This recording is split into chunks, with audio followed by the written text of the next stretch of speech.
So, many years ago, I used to work on the island of Jersey. I used to work in London, and my company would send me to the island of Jersey to go and be nice to some of the clients. It was once every couple of months. And I used to stay at quite a nice hotel because the company wanted to show it was doing well. But on this occasion, I was forced to go to another one, which I still remember, the Pomme de la Terre or something. So anyhow, anybody who knows, Jersey is quite a small island, but that didn't stop me. That I used to get quite bored because I didn't know anybody on the island, and I was a young man. They have quite limited tax laws over there, especially on things like beer. So it's very cheap. So anyhow, one night I'd finished all my businesses, and I was in this strange hotel, not my usual one, and the hotel bar was rubbish. So I went off to have a drink outside to find a pub. And I found a pub and I had a few drinks there, and then I found another pub, and this carried on. And honestly, drinking on your own is just not a good idea at the best of times.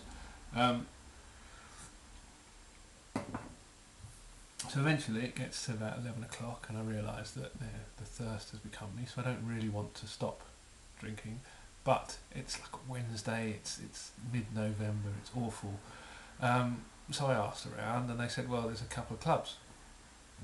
They point me out to the club. By this point, I'm pretty drunk, and I pretty much don't know where I am.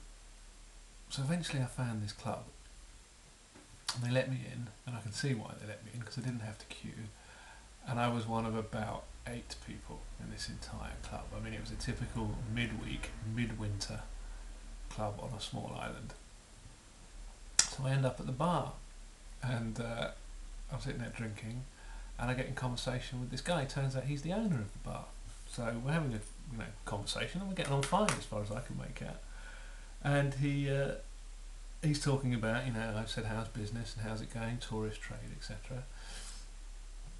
So I said, I just happened to notice that I've been reading the Evening Standard, the London paper, that prior week. And it shows how long ago this was, because this was just a year or so before the handover from Hong Kong, from Britain to China.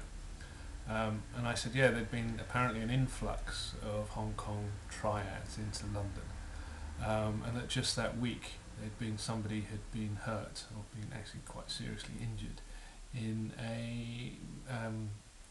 with a chopping knife in London's Chinatown, and that one of the speculations was that the gangsters were starting to move from Hong Kong, etc. It was a pure speculation, and that this may trigger off triad violence in London. So the guy turns to me, he's a little guy, and he gets up on his feet, and he says,